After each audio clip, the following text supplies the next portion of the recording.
Hello, everyone. I'm talking with you today from an eerily quiet Trinity Christian College campus. The past couple of weeks have been unlike anything that most of us have ever experienced, and have been unlike anything that all of us ever wanted to experience. This is true not just here at Trinity, of course.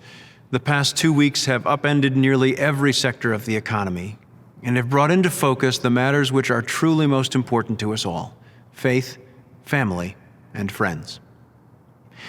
Today I would like to talk with you about what we have experienced together at Trinity over these weeks.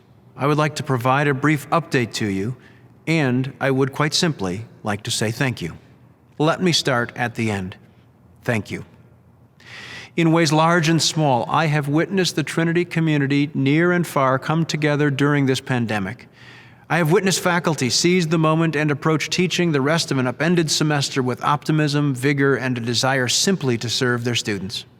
I have seen staff go beyond anything remotely on their job descriptions to care for students, to get them home safely, and to do their ongoing regular work during irregular times. I have personally received notes, messages, and calls from friends and alumni of Trinity, as well as parents of our students, offering their encouragement, their support, and their prayers. I know through conversations across this now virtual campus that I am not the only one at Trinity on the receiving end of such generous and uplifting communications. Thank you very much for that. And then there are our wonderful, wonderful students. This campus, these buildings, are not the same without you here. I know that you're feeling a tremendous loss. A loss of friendships, a loss of human connection with your faculty mentors, a loss of those great collegiate experiences and traditions. I feel for you, deeply. I also recognize that the experiences over the last couple of weeks are jarring and are unnerving. They could cause you to lose hope, lose heart, and lose faith. But that is not who you are. Instead, you have risen to the occasion. You are meeting the challenges before you. Even though our current reality is something you neither wanted nor asked for, you are looking that reality squarely in the eye, and with the dogged determination to define this time instead of being defined by it. I could not be more proud of you, even as I share your sense of loss.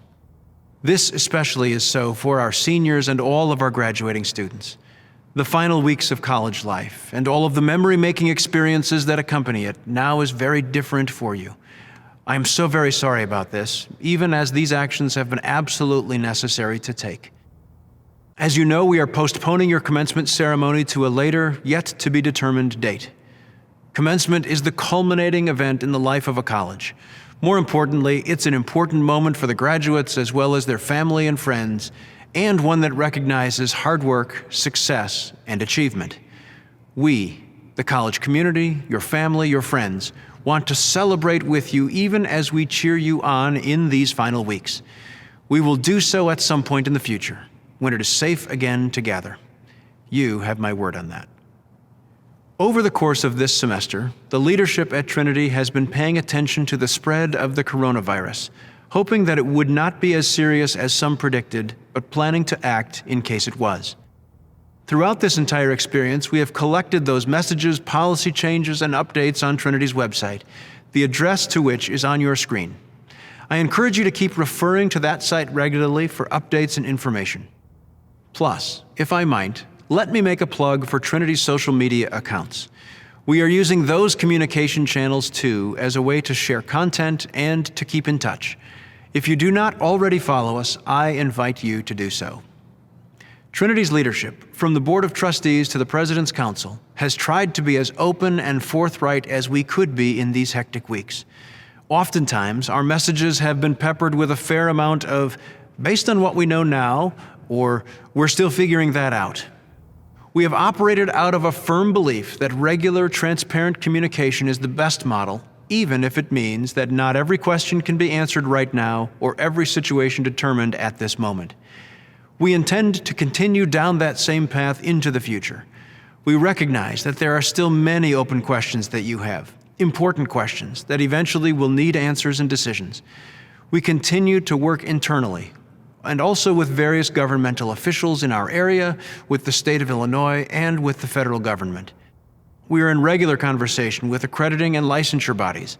We continue to work diligently to bring more order into this chaotic environment. We ask for your continued patience and understanding. We also humbly ask the entire Trinity community for your continued support, your prayers, your encouragement, and if possible, your gifts. We are all in this together.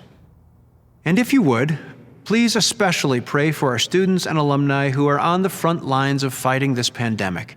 Physicians, nurses, various other medical professionals, and others living out their faith through their vocations. This is what these Trinity alumni have been called to do and trained to do at Trinity. The importance and value of a Trinity education is evident, especially so in these challenging moments. Throughout these unprecedented weeks, we have often referred to Romans 12:12. Rejoice in hope, be patient in suffering, persevere in prayer. That verse, those 10 words, have been very meaningful to me, and I trust to many of you too.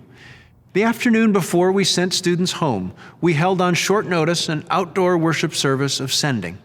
At the height of the fear and anxiety, I quietly wondered whether anyone would attend. Rarely have I been so pleased to be so wrong. Whatever else is yet to come from this tumultuous moment, that service is something that I will never, ever forget. The tears were real, and the shock evident on every face. And yet, even in those dark moments, the Trinity community gathered together and declared with one voice that God is in control. In the words of a contemporary song, Trinity affirmed that even in the lowest valley, and when hearts are heavy, we will bless God's name. We are embarking together on something new, an adventure we neither asked for nor predicted. Yet, here we are.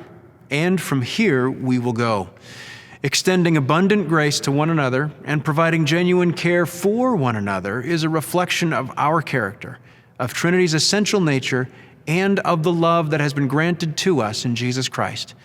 Please continue to support one another, keep in touch, and please uphold Trinity and her people in your prayers. Thank you very much.